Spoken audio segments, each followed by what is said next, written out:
I'm Dan Rundy. I hold the Schreier Chair here at CSIS. It's a privilege to be co-hosting this with my friend Dr. Jones, who runs the Transnational Threats Program at CSIS. We're going to be having a conversation with the Ambassador of the Islamic Republic of Pakistan to the United States, Mr. Aizaz Ahmed Chowdhury. Thank you very much for being here. He's a member of the Foreign Service of Pakistan with 37 years of experience in the Foreign Service. He was earlier the Foreign Secretary of Pakistan. He is a graduate of Tufts University, as well as from the Punjab University in Lahore. He's had a very interesting and distinguished career in the Foreign Service. Has had basically all the big jobs in the Foreign Service. Was ambassador to the Netherlands, and is really, we're very fortunate to have someone of his caliber representing Pakistan at this time. It's obviously a very challenging time for our relations between the United States and Pakistan. We wanted to have this conversation with the ambassador. I think everyone is aware of all of that, but I think we think so I think we need to talk about the challenges in our relationship and the things that need to be addressed. And then I think we want to also have a conversation that opens up the conversation a bit, because I think there's a number of things that don't get enough attention, don't get enough attention at all. So I'm going to turn the floor over first to the ambassador to say some remarks, then we're going to have an armchair conversation. Ambassador, please come on up. It's an honor to have you. Please welcome the ambassador. Thank you. Thanks, Ambassador. Thank you. Well, thank you very much, all of you, for coming to this session. And thank you, Dan and Seth, for organizing this event. And it would be my pleasure to share with you my own thoughts on a topic that you have suggested to us. In the last 1 month, a lot has happened. So I'd like to actually start from that.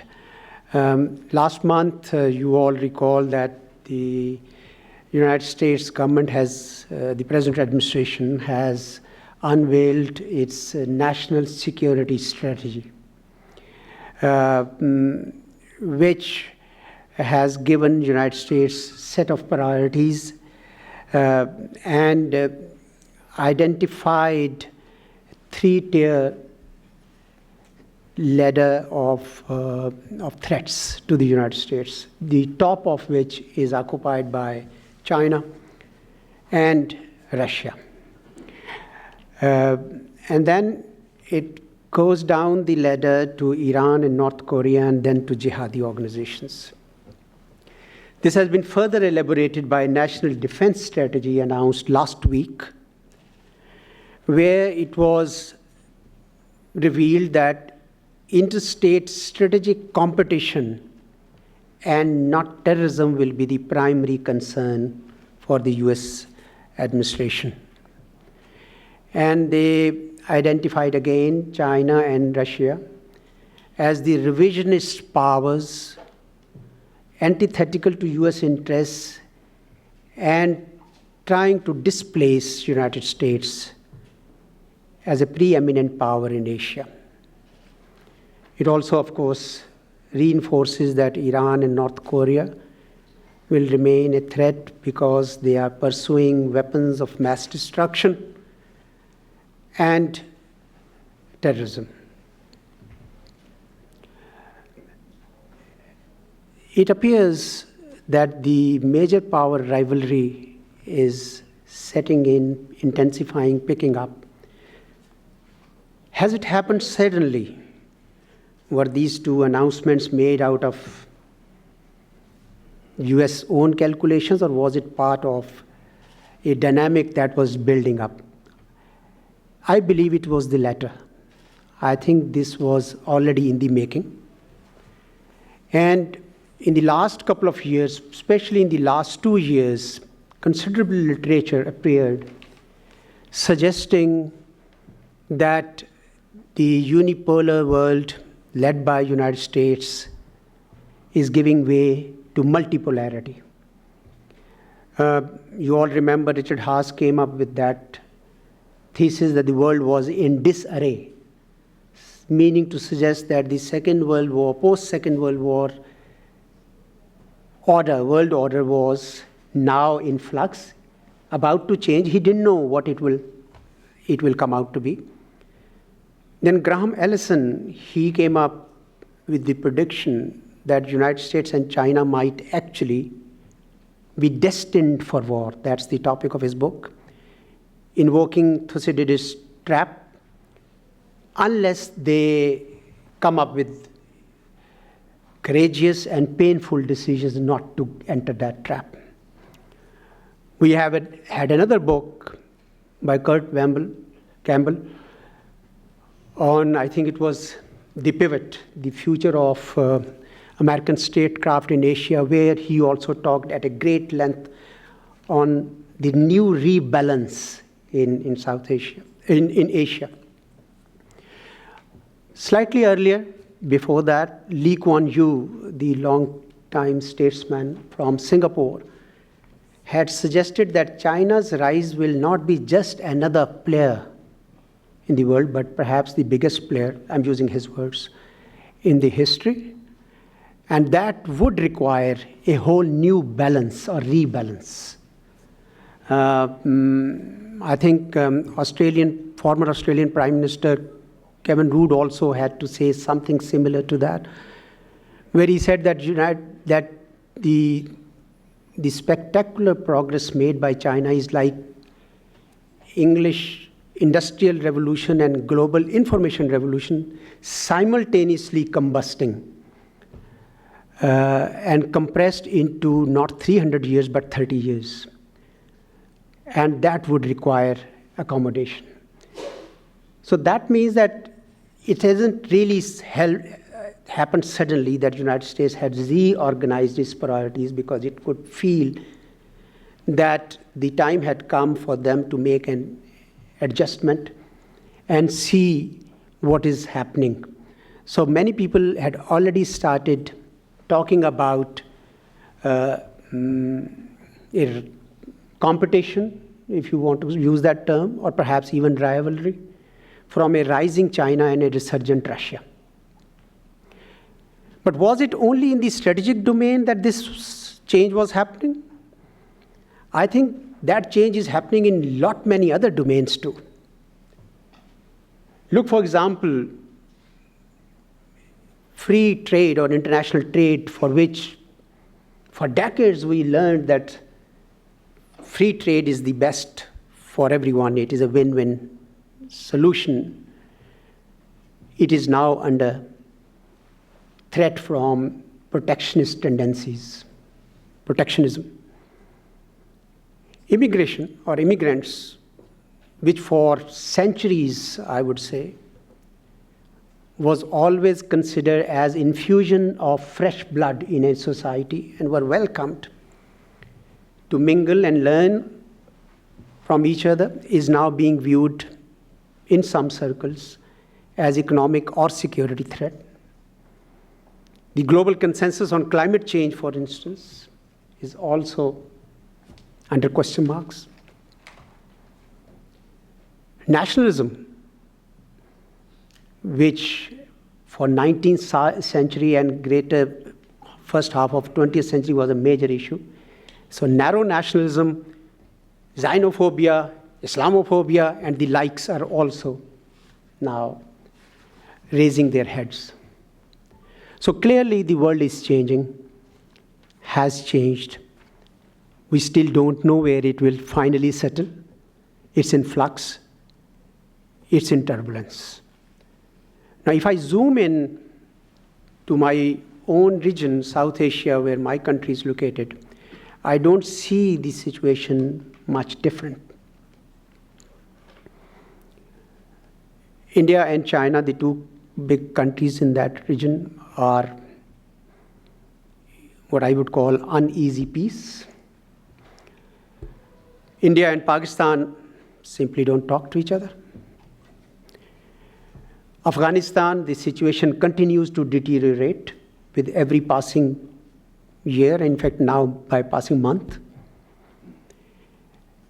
And Iran, the nuclear deal that was negotiated so painstakingly after a long time, and people used to herald that as a victory of diplomacy is also under question marks. So in a world which is changing, and we don't know where actually it would head, but certainly more turbulent, in a region, South Asia again, the turbulence is visible. The broader Middle East region continues to grapple with the threat of terrorism. How has my country, Pakistan, done? So when I measure it in that larger context, I believe that Pakistan has not done bad. We were in the eye of the storm and remained there for a decade and a half. And we know that there was hardly a day when we would get up and not worry where is the next explosion that has happened. How did we come to face such a terrible situation where these militants turned their guns towards Pakistan? Long story, I don't want to go into that.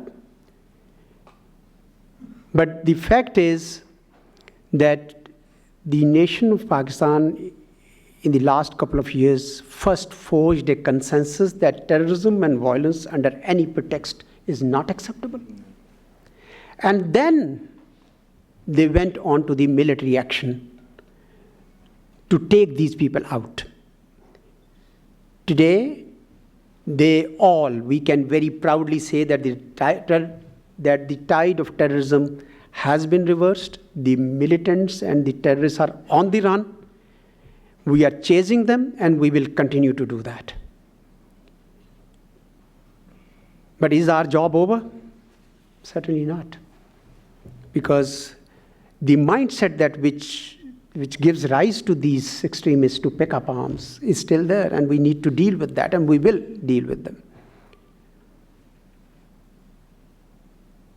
So that's the situation that Pakistan has done in the last 2 years, 3 years. We think that we have achieved a commendable success against these formidable enemies of Pakistan.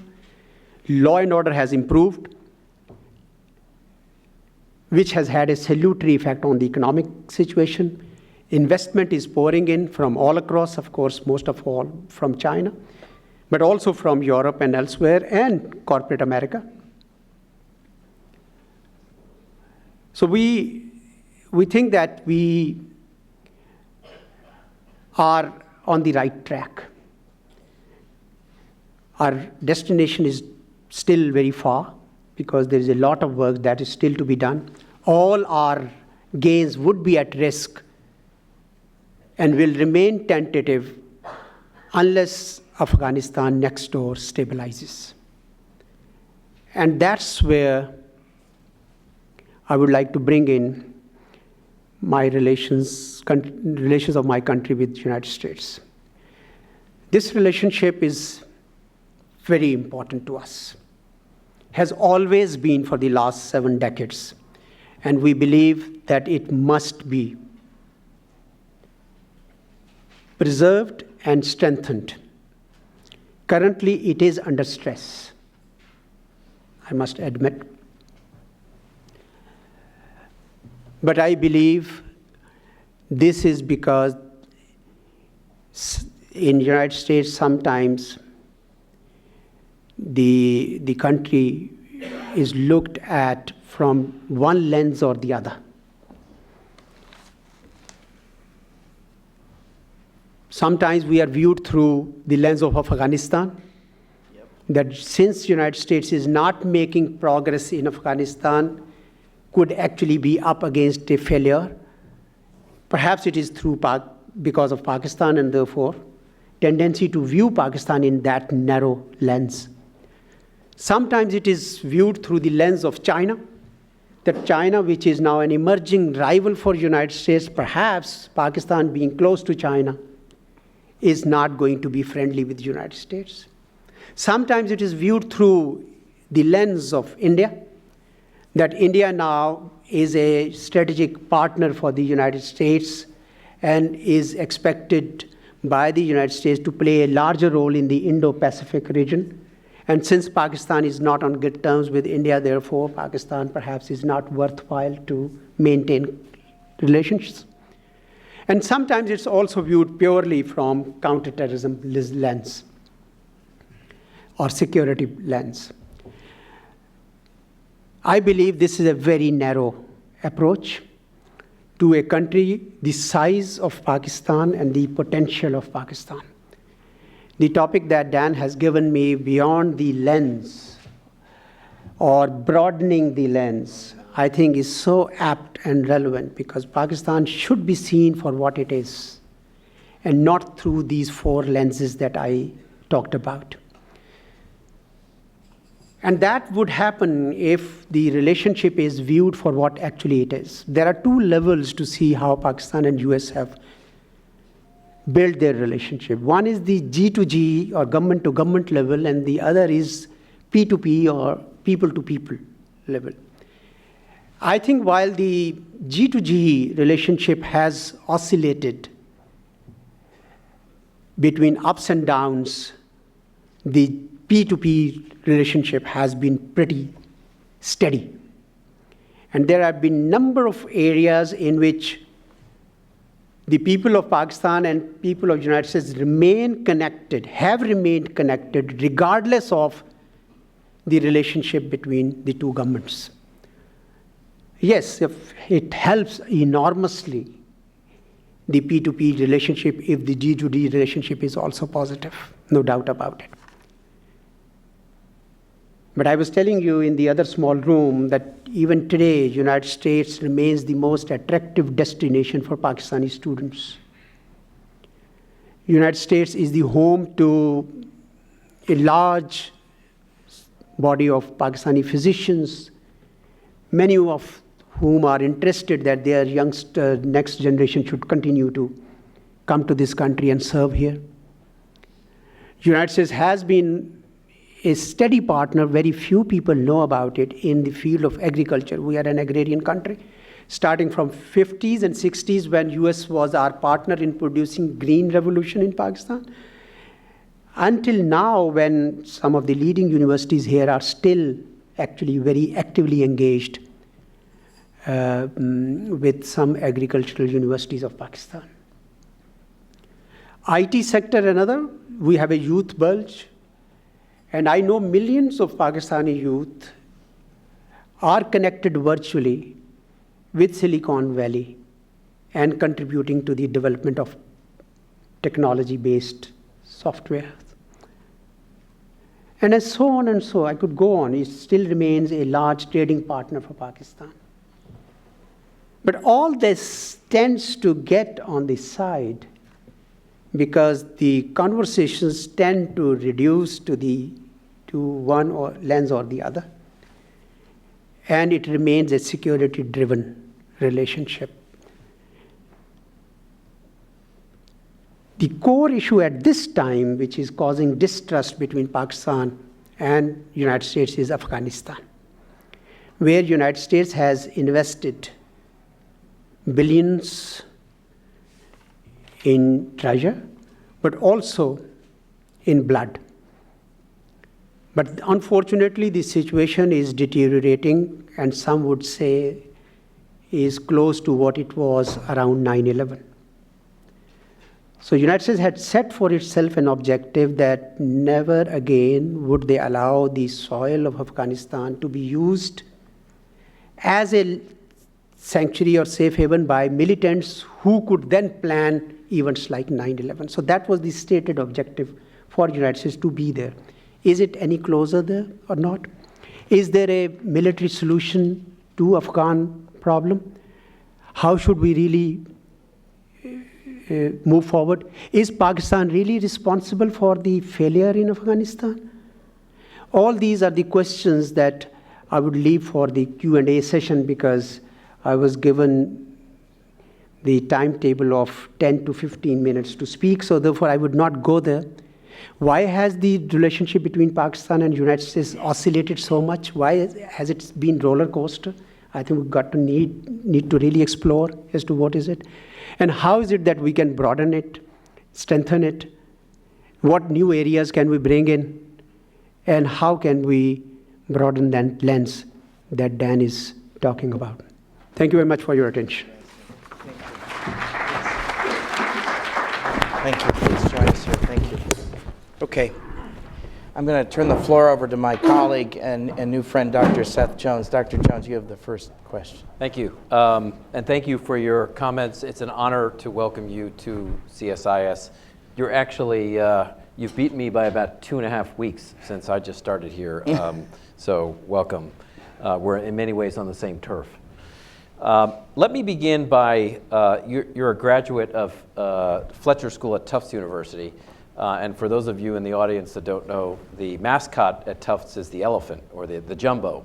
So before we move on to a whole range of questions, I'm going to raise the elephant in the room, and then we will deal with a whole range of issues: regional trade, peace negotiations, and other issues. But let me first turn to the issue of Pakistan's support to militants, and I think your response here would be helpful, in part because it's been a subject of this town for quite some time. I mean, I think there's no question that as one looks at the last decade and a half, Pakistan has made countless sacrifices. There is no question about that, in blood and treasure. You noted the U.S. experiences in Afghanistan. In its struggle against militants. I was in Pakistan, for example, as I told you earlier, during parts of the SWAT campaign. Saw that up and close. Am very cognizant of the thousands of Pakistan soldiers, police, civilians, intelligence professionals that have died over the past several years, and that the civilians that have had to deal with bombings in Lahore and Peshawar and Islamabad, Karachi, and other cities. Yet, certainly around this town, both Democratic and Republican governments and senior officials from U.S. agencies continue to point the finger at Pakistan for providing, particularly ISI, support to some groups, certainly not all. They raise issues of Afghan Taliban and Haqqani network, which have their command and control structures on the Pakistan side of the border. If I quote President Trump from one of his recent tweets, they give safe haven to the terrorists we hunt in Afghanistan with little help, no more, the U.S. president said recently.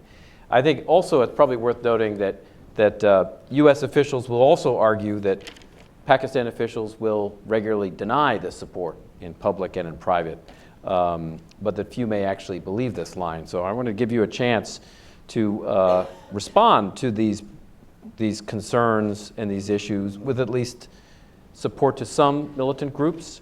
To be fair, all states, including the United States, do provide support to some state and non-state actors. I am well aware of that from my own personal background in the U.S. military.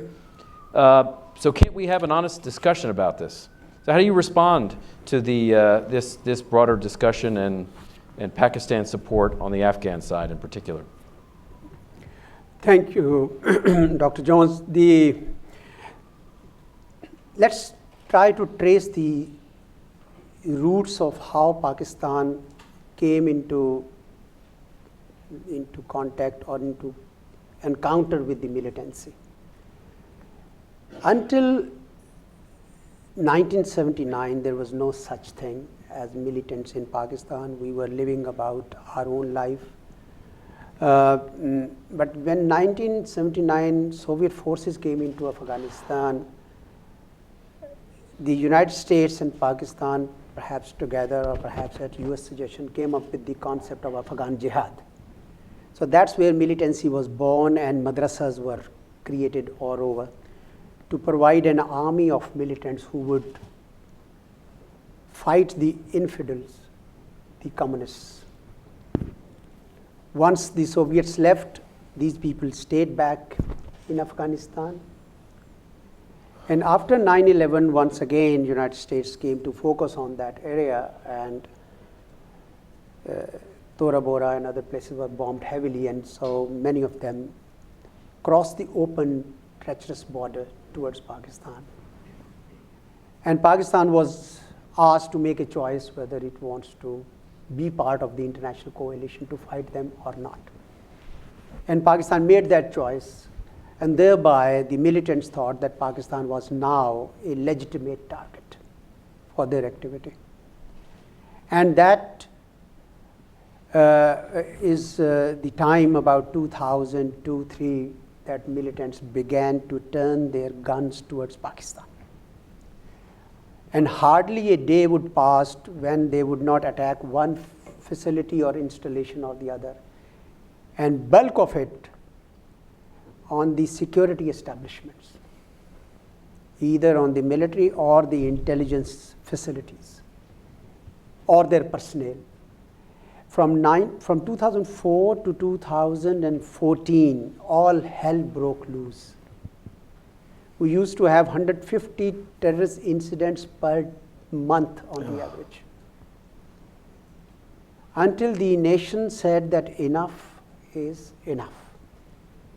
And all the politicians, they got together, held a series of political conferences between June of 2013 and June of 2014, and forged a national consensus that we would not allow any terrorist to remain in Pakistan, nor we would allow anyone to use Pakistan's soil to commit terrorism anywhere. In pursuit of this national consensus, the military moved in. The military would not have moved in without this consensus, because otherwise they would have faced some resistance from the ground. I want to also tell you that the militants who came to tribal areas had a very simple narrative, which somehow at that time found a lot of traction in the local population. The narrative was that Afghanistan was occupied by the communists, and we got rid of them, and today it is being occupied by Americans, and we will get rid of that. So that was a simple narrative, and that this is a holy duty called jihad, and therefore support us. And you had to have an equally strong, simple but strong and effective counter narrative to expose the flawed nature of that narrative. Because why I say flawed is because if you are killing innocent people on the streets and in the schools, that means that it is not holy duty. It is outright militancy or terrorism. And they themselves provided an opportunity for us to build that counterterrorism when they attacked a school in Peshawar, killing 137 school children of those Pakistani soldiers and officers who were fighting them in the mountains, to send a message to them that you are our enemy. And therefore, when they moved in not only because they had to do it as a national duty, but it became a passionate duty to rid ourselves from these menace and evil people. And that is why not a single discordant voice from far right of the political spectrum came. And we almost swept through the whole area. And we cleaned up all those hideouts and sanctuaries and IED factories and whatever else was there. And today, if you don't hear any such or don't see any such sanctuary or safe haven, it is because we were able to eliminate that. So when somebody turns around and tells us that there are safe havens existing there, we say to them, please show us where. It's an open challenge. It's been 10 months or so we have been saying. Please show us. We will ourselves like to eliminate if somebody is hiding in any caves in Pakistan.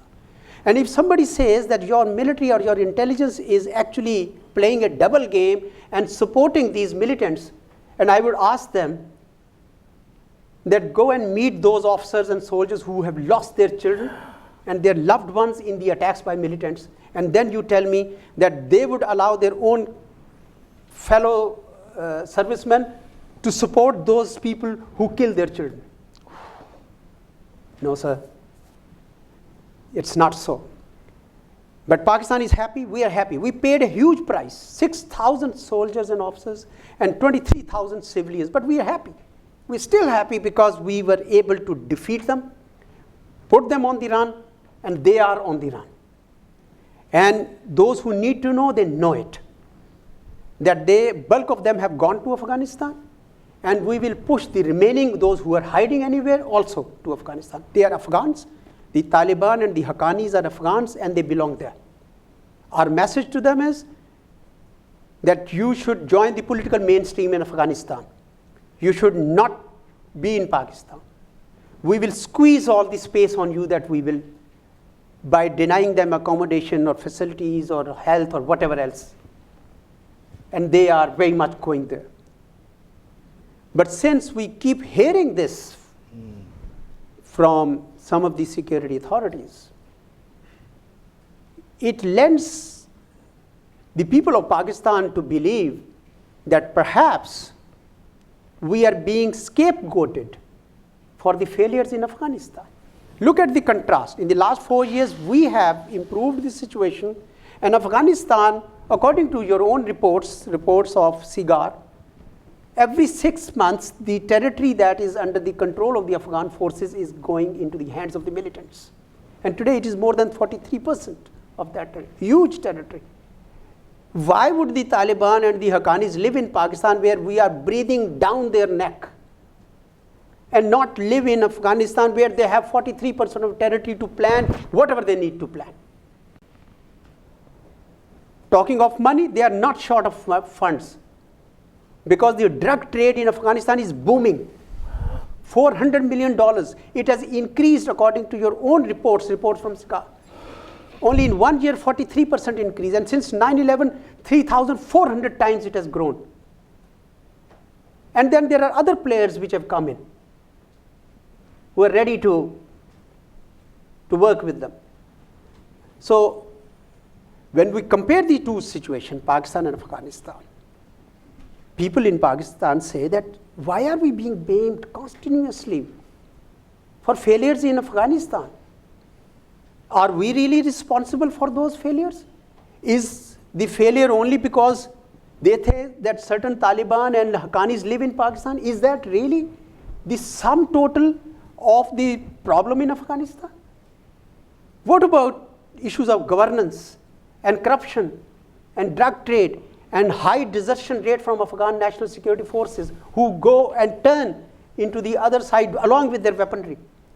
And the statistics of green on green attacks and green on blue attacks, which are growing according to a SIGAR report. I'm not quoting anything from my Pakistani sources.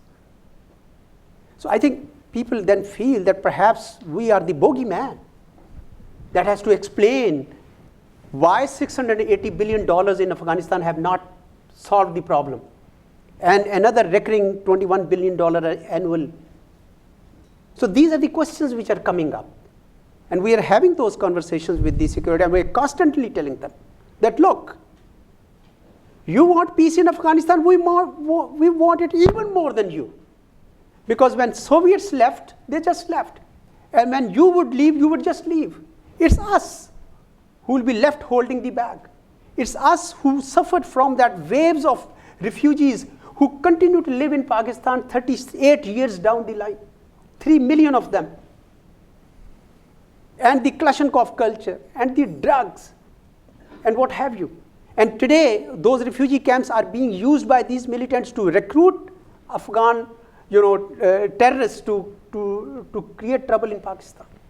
Therefore, what we are saying to the United States, that you want to stabilize Afghanistan because it's a long war, you want to really do that. We believe that that's your stated objective and that's your real objective.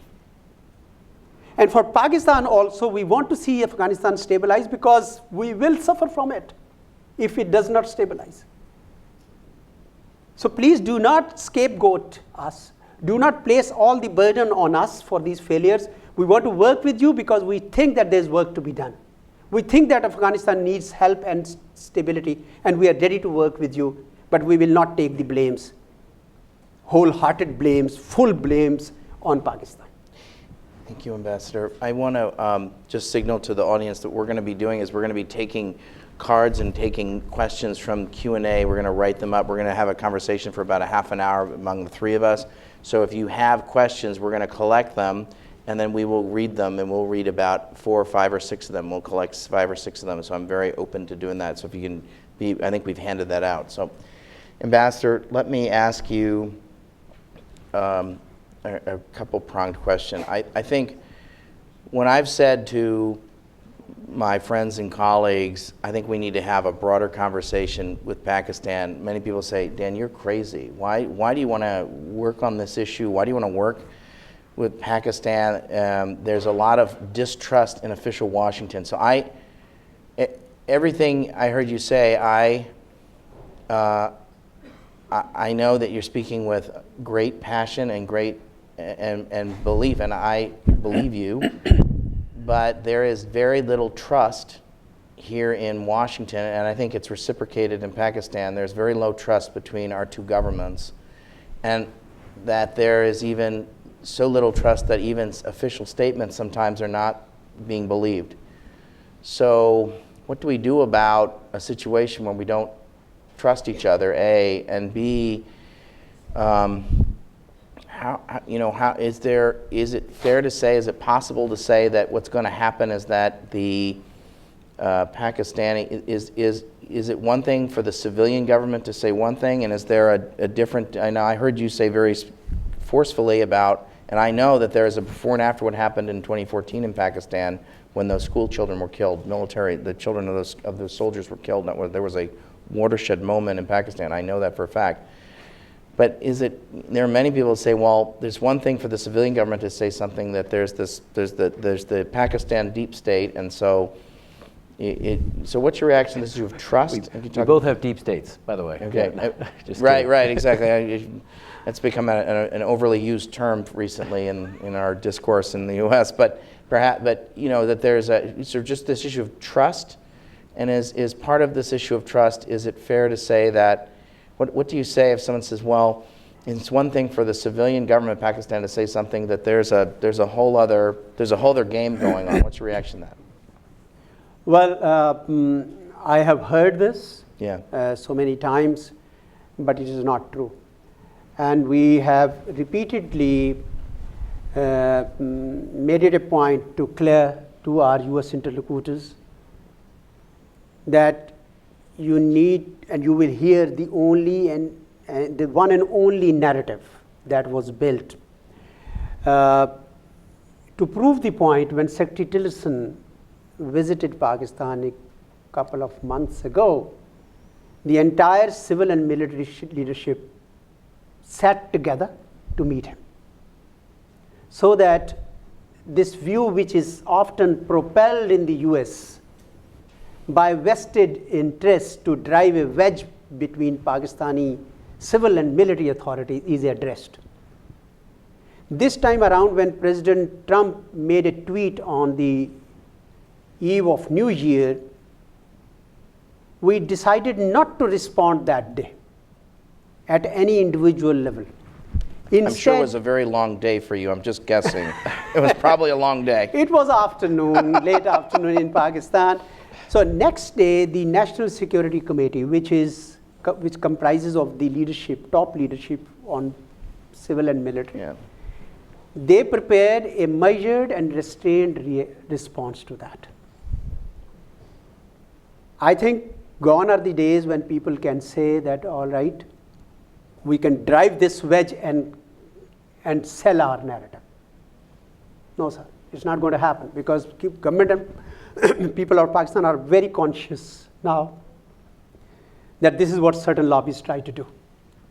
So we are saying to you, whatever, it comes now directly from the full endorsement of both civil and military leadership, and most of these statements that we have now issued, including the response to August 21 strategy, South Asia strategy by President Trump, also from the same forum, National Security Committee. The people of Pakistan are highly proud of our armed forces and our other security authorities for the peace that they have returned to the people of Pakistan. We had always felt that this war was not our war, it was imposed on us. But having been imposed, the leadership decided, all right, if it is imposed, let's bring it on. And we did. So I think today you cannot find even a minor cleavage between the two. We are all speaking with one voice. So what is our message? You started the question with trust. Trust. The message that we have is that, look, we mean well, that we need peace in Afghanistan. We have achieved successes against terrorists in Pakistan. We can repeat, or the international community can repeat and learn those lessons and repeat them in Afghanistan. We think that a peaceful Afghanistan will serve us well. We think that United States and Pakistan can work together just like we had worked together and achieved common milestones. If you don't hear about Al-Qaeda today, an organization which was responsible for 9/11, it is because Pakistan and United States worked together day in and day out in the first decade after 9/11 to eliminate that Al-Qaeda. There is no reason why the two countries should not continue in the same spirit to finish up what was started. But if the path chosen is not this, not working together, but some other path, whatever it is, I'm afraid the pursuit of the shared objectives of peace in Afghanistan and defeat of terrorism will not be able to make that much more progress. So therefore, I think this is the message that is coming out of the civilian leadership and military leadership of Pakistan, that look, we have been partners, we achieved a lot, and we need to work together to finish up what you started or what was started in Afghanistan. That's the message that we are trying to convey. Not to apportion blame by one against the other. I want to turn to trade issues, both regional trade and also broader global trade. If one looks at some of the more significant initiatives in the region, we can take a look, for example, at China's Belt and Road Initiative, which is significant, includes upwards of 68 countries, 4.4 billion people, 40% of the world's gross domestic product, network of everything from rails and roads to pipelines, ports, and projects. And one important component of that is the China-Pakistan Economic Corridor. So I wonder if you could lay out, at least from your standpoint, what Pakistan's vision is for regional trade, and how that sits particularly with the role of China. You know, as you noted earlier, the national security strategy here and the national defense strategy now both label, from Washington's standpoint, China as a competitor. Mm-hmm. So what's the vision for regional trade, and how does that sit then with U.S. development efforts with a country that is now viewed increasingly, at least by the government here, as a competitor? How do you think through those issues? Certainly. China has always been a friend of Pakistan ever since China became an independent country. Not once ever there was any shallow point.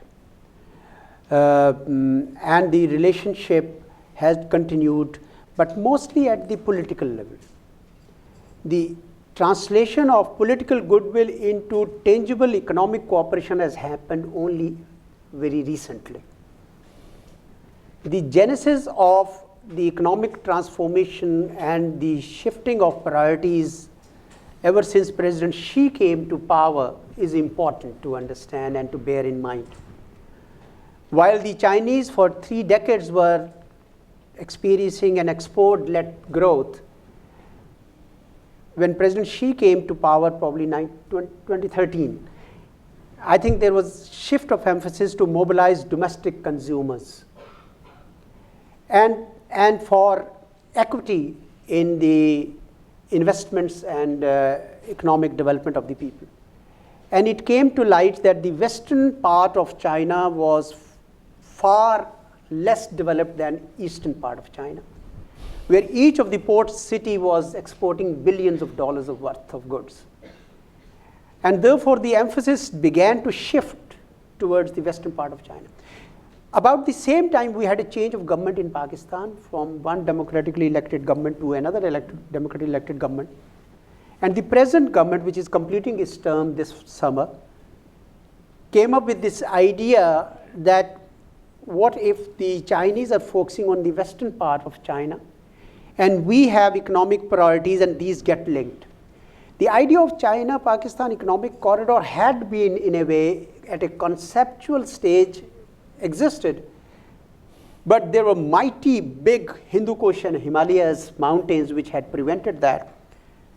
But the two governments took on the challenge and started connecting across these mountains, these two regions, Western China and Pakistan. It was a win-win option for Pakistan and a win-win option for China. For China, because for Western China, if you want to come to the Persian Gulf and on to through the Red Sea to Mediterranean, you would probably go over the land for 5,000 kilometers and then through the Malacca state another 8,000 kilometers to come here. Whereas from Kashgar down to Gwadar port is 2,000 kilometers. So it would make perfect sense, economic sense, that you utilize this link to reach to the sea routes that would link China to Europe and Gulf. So that is what actually pushed both governments to move in that direction. It was also the underlying emphasis that the net gain will not be restricted only to the people of Pakistan and people of Western China. But in good time, this should blossom east and west and should bring prosperity to all. In fact, already there is a talk of extending it westward to Afghanistan, should Afghanistan become peaceful. Because if you go up north from Gwadar, the first region to benefit is Kandahar region of Afghanistan. So it makes perfect economic sense to get into that project. This, of course, did not mean that roads only. It meant a whole lot of avenues of connectivity that included road and rail and fiber optics and pipelines and whatever else that falls in the domain of connectivity. It is still happening. Bulk of our deficits at that time, 4 years ago, were in energy and infrastructure. With massive investments, most of these investments are now almost completed. We used to have what we used to call load shedding, which means blackouts for good about 15 to 16 hours a day is down to zero. In the entire country? Yeah. And we used to have these roads, motorways and links, and only in Balochistan, 1,100 kilometers of paved, beautiful roads have been built. Entire FATA has new sets of roads. By the way, where I would like to, actually I should have brought that book. I'd like to show how US and Pakistan worked together to change the entire area. So that's because of the United States? That's with cooperation from the United States. In partnership with the United States. It's something that is little known. Even in the energy sector, the United States is already a partner with Pakistan and China in many of the projects. Most of the energy projects which are being done by Chinese or by the Pakistanis themselves, General Electric is providing the turbines and other technology. In the last few months alone, 80 American companies have gone ahead and taken registration under the Securities and Exchange Commission of Pakistan. They all are situating themselves to benefit from the bonanza that is about to come out. Ambassador, just to share for this group, what was the growth rate in 2017, or just the last couple of years, because I don't think people know? I think the growth rates have continuously improved from 3% or so in 2013 to now the prediction is 6%. according to World for Bank and IMF. 2018. Yeah. Last year it was over 5% It in was 2017. 5%, 5.3%, I think. And now the prediction is 6%. Now, it has been a constant trajectory. With these massive investments, we are now moving on to make 9 special economic zones all along the corridor from Western China to Pakistan. And we think that it would be very helpful if the United States stay engaged. In fact, regardless of what the US government thinks, the corporate America is already making up its own mind. And they are there, and we want them there. Because simultaneously, while we had these good relations with China, there was all along a belief that people like me have, that our relations with China and our relations with the United States are not a zero-sum game. That we have had relations with China since 1949 when it gained independence, and we have had relations with the United States since 1947 when the United States became the first country to set up its its embassy in Pakistan. So I think we go back in time. We do not see that as a zero-sum game. We think that the United States should stay engaged. We should stay engaged.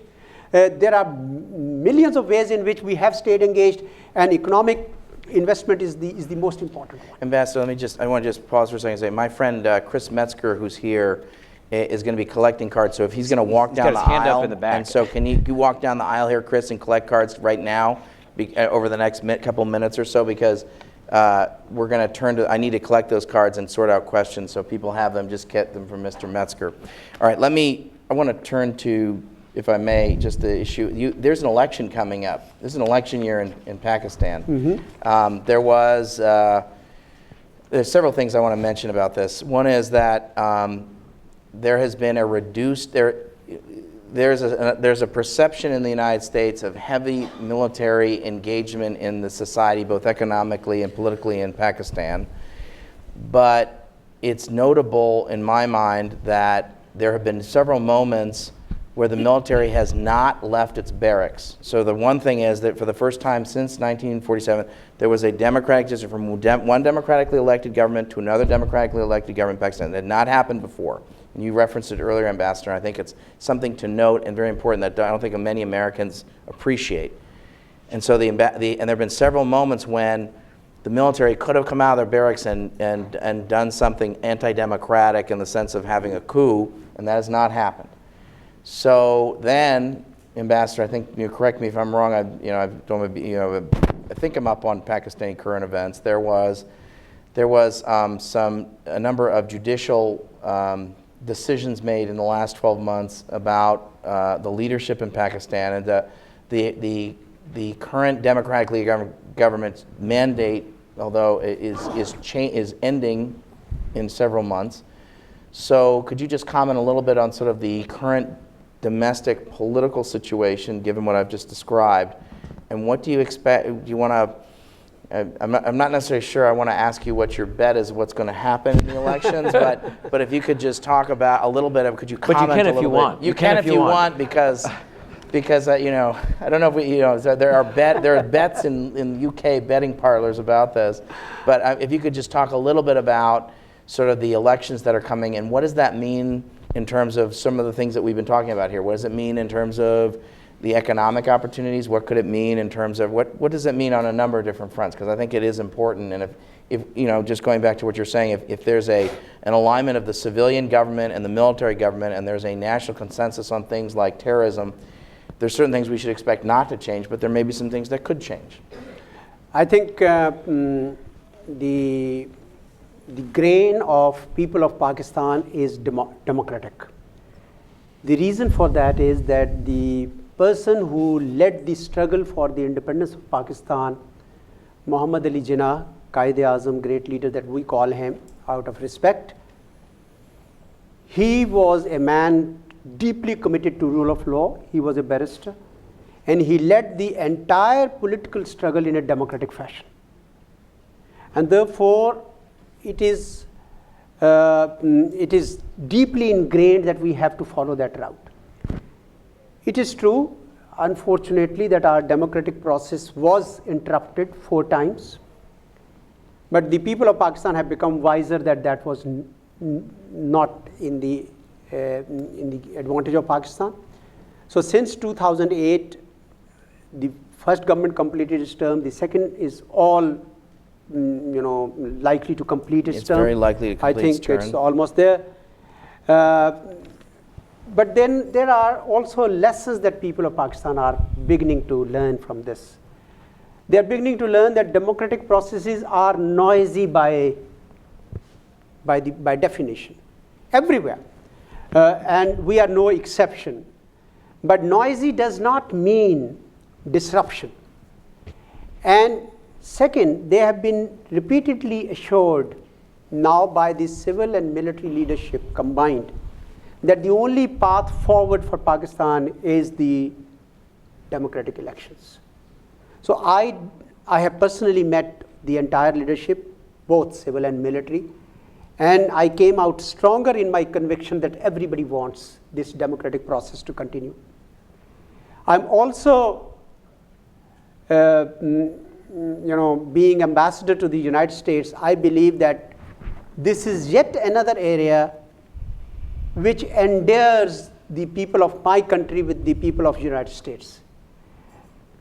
The values of democracy and rule of law and freedom and liberty that your country has advocated for good over 240 years is a beacon of light for everyone, including my people, because they also believe in these values, which are, I think, supreme values of democracy and freedom and rule of law. And I think we are moving in that direction. We yearn to move in that direction, and we are getting there.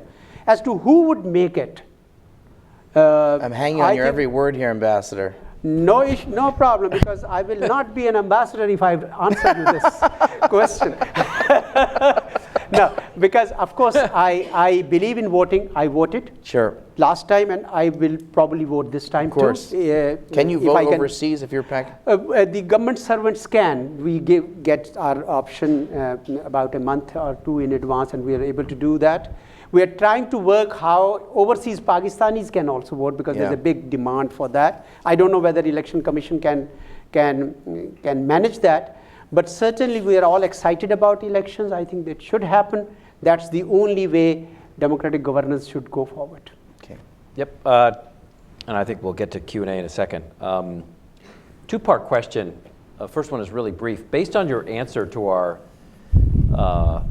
the question about regional trade in China, what is your response, or probably better put, what was Pakistan's response then to the withholding of aid? In the broader context, it is a tiny drop. So how do you respond to and what was the response in general to the U.S. decision temporarily to freeze aid? And more broadly, I think your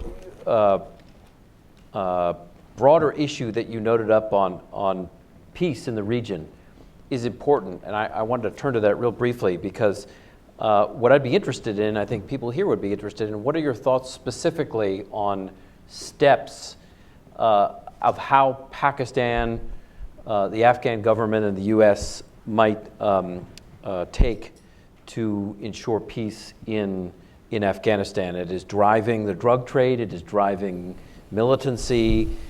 So what are your prospects for peace? What role should Pakistan play? What about other regional players, Afghanistan, India, China? Is the U.S. doing enough to support a peace process? So just to remind you, the first one is about the U.S. decision to withhold aid and Pakistan's reaction, and the second, specific steps on the peace settlement side. Yeah. Certainly, we think that the figure of aid that was quoted in the tweet, which is $33 billion, half of it was in respect of the reimbursements that the United States was to make to Pakistan in lieu of the expenses that we had incurred ourselves in pursuit of common predetermined objectives to fight terrorism. Because the rationale at that time was, which was presented to the Congress and Congress approved, was that there'll be burden sharing, and otherwise the United States would itself be doing the same at a much greater cost. But that reimbursement even has been withheld on one ground or the other. So to that extent, about $1 billion is an amount that US owes to Pakistan. Then there is a component of economic assistance, which has counter narcotics, health sector, education, and others. And then there is security cooperation of about $8.5 billion. Bulk of the economic assistance has, over the years, now I'm talking of for a long time, that this assistance has also gone through non-governmental channels, through the NGOs and INGOs, and through international agencies. So the government and the people of Pakistan actually don't know where that money was being spent. In fact, many of the INGOs, and there's a big reaction now against those INGOs as to what is it that they were doing in Pakistan. So, frankly, nobody in Pakistan has commented about this suspension of aid. We have actually said that we don't need aid. Our leadership has said it in as many words, and has said that what we need is not this kind of transactional relationship, but a relationship based on mutual respect and mutual trust. So that's our response to this aid phenomena. The other, what is it that we can do together to bring peace in Afghanistan? We think that we first must come out with a conclusion that there is no military solution.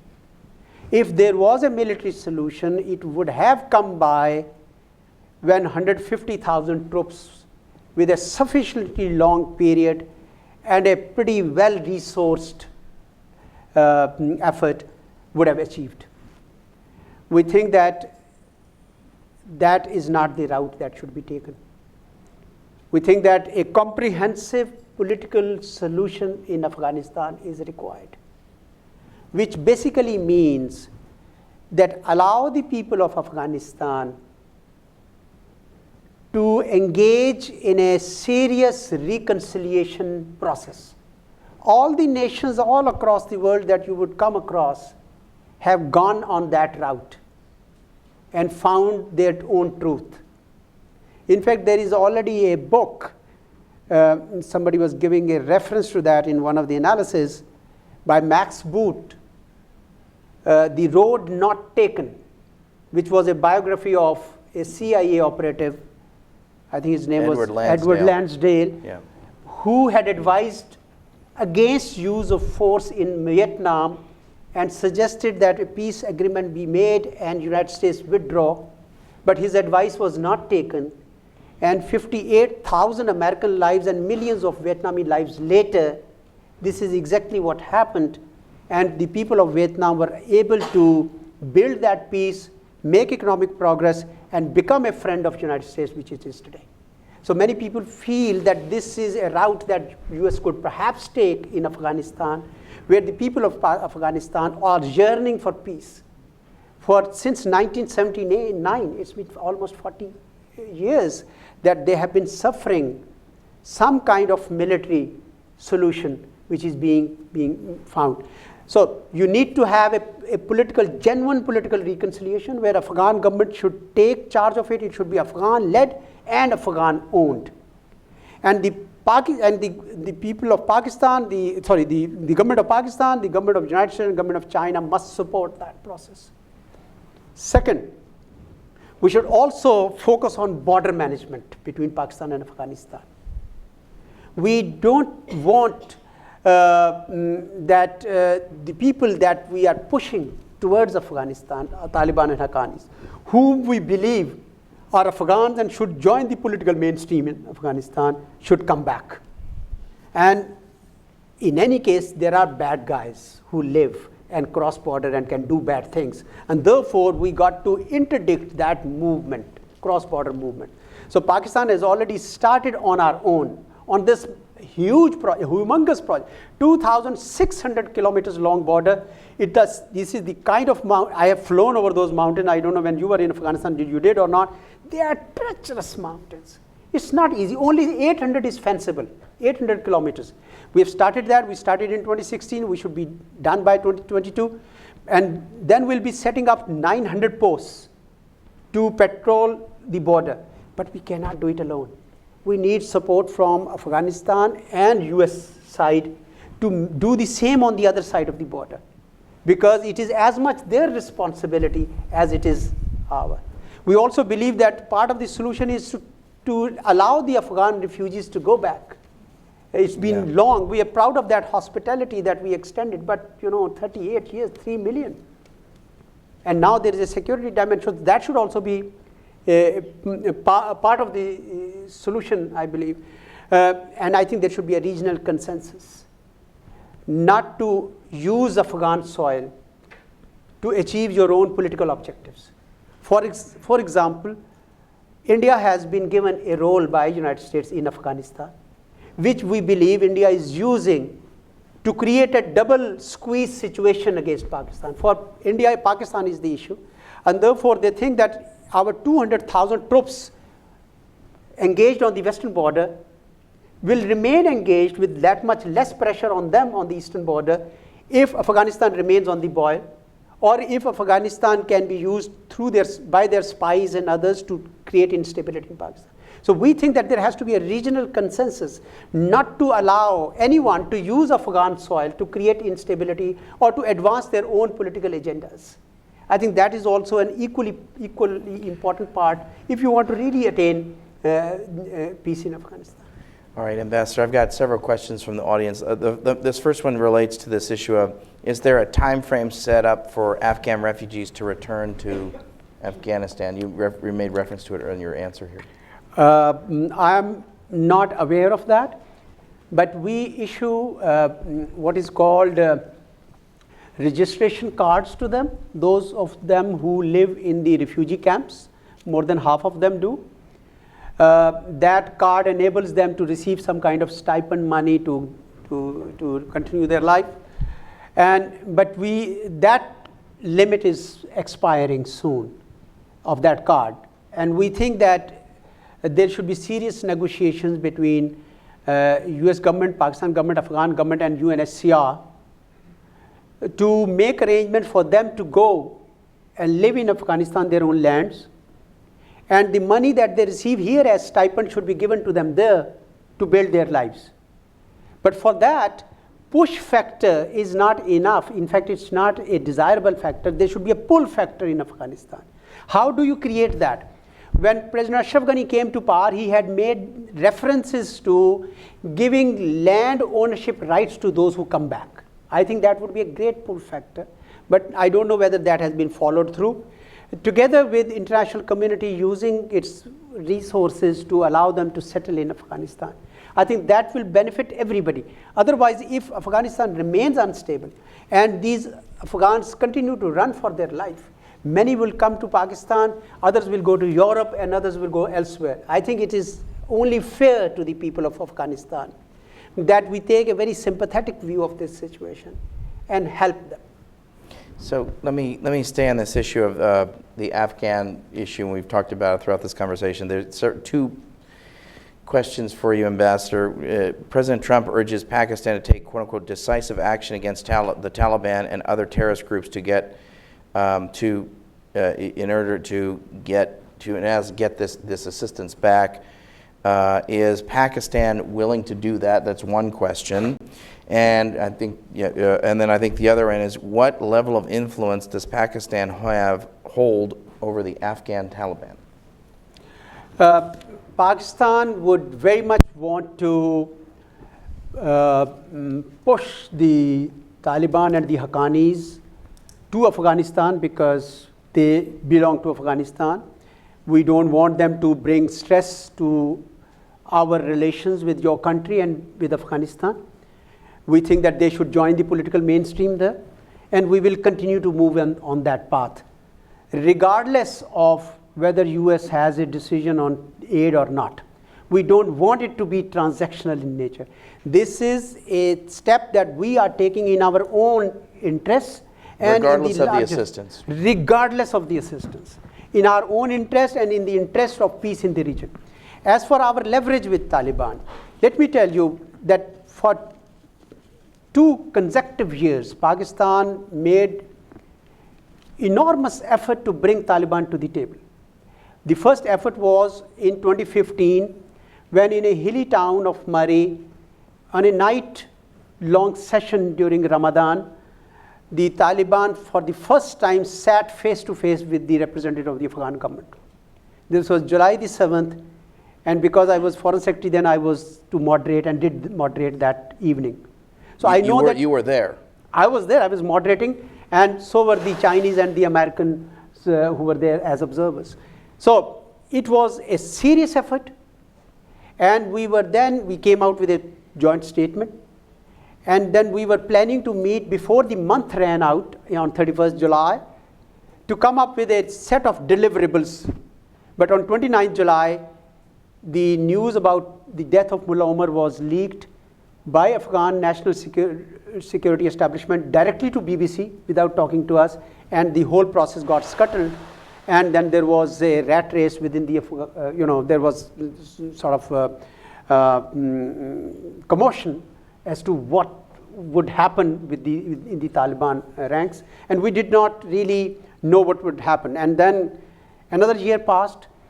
A fresh attempt was made, which was that quadrilateral coordination group was formed. 4 nations came together, United States, China, Pakistan, and Afghanistan, and we made another attempt. This time we were negotiating who had become then the ruler, become the leader of the Taliban, Mullah Akhtar Mansour. And we had 5 sessions, and on the first week of May, we had the session in which we agreed that all 4 countries would now go back to Taliban, use their own links, and then come back to exchange notes. And on 21st of that month, Mullah Akhtar Mansour, who crossed over from Iran to Pakistan, was drowned.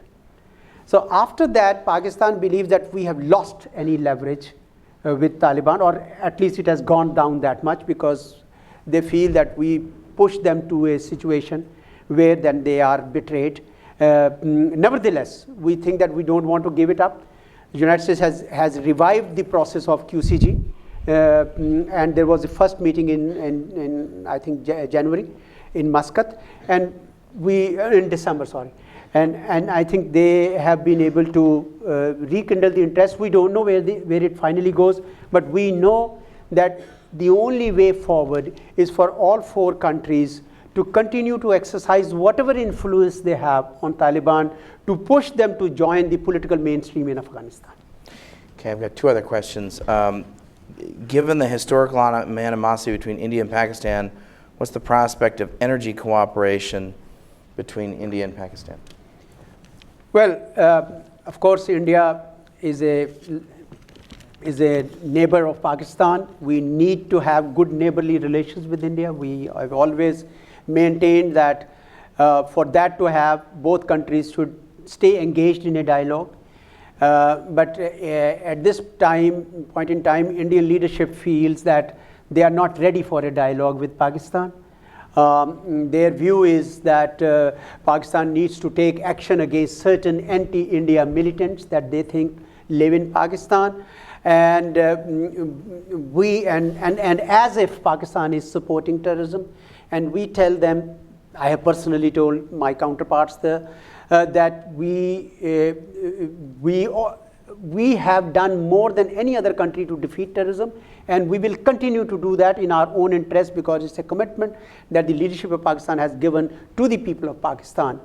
But when you suspend the dialogue, you actually give those militants what they want. Every time Pakistan and India come together, something happens, you suspend the dialogue, they sit back and relax, wait for next time you come together, and they'll do the same. So in a way, the agenda of the objectives of the militants are being served by this suspension.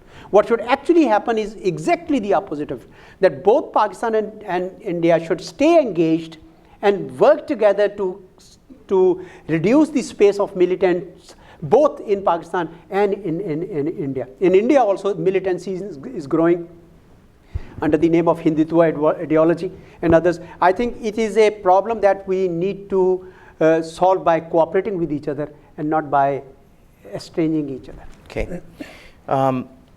There's a question about what is Pakistan's vision what is the government of Pakistan's official vision for its future? That's sort of how I take this question, but maybe a little bit broader is how, or maybe a little more specifically is what, and it refers to CPEC. This is the China-Pakistan Economic Corridor, which I think has been a real game changer for Pakistan. It was very notable to me when I visited several years ago, given it was the price tag of $50 billion of investments from China, and China saw Pakistan as an opportunity. What is the, talk a little bit about what's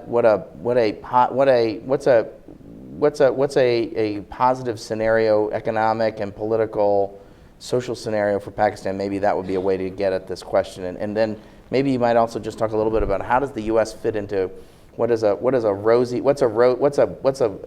are lots of scenarios, thinking 15 years out or 20 years out, what are your hopes for Pakistan economically, socially, and politically, and how does China fit into it, and how does the U.S. fit in it? Let's put it that way. Well, and that's the question for All the in audience. 3 minutes. All in 3 minutes. All in 3 minutes. All right. Okay. That's why you're a diplomat. I have a very concise answer to this. The investment that Chinese have brought to Pakistan, bulk of them are in the private sector. These are joint ventures between private companies in Pakistan and state enterprises in China. And in many of them, many of those projects, I think others are also participating. Yeah. And I believe that the future that I see of Pakistan is a Pakistan that is friendly to both United States and China, or to China and United States. I think that's the only future I see for my country. This country we go back in time. It will be such a loss if we were to squander such a deeply dense relationship because we don't see eye to eye on one particular issue. It will be a tremendous loss. It would not serve both countries well. I think it will serve both countries well if we continue to look for win-win solutions for Pakistan, United States, and China, and there are plenty of them. Thank you. Okay, please join me in thanking the ambassador for being with us today. Thank you. Thank you very much. Thanks.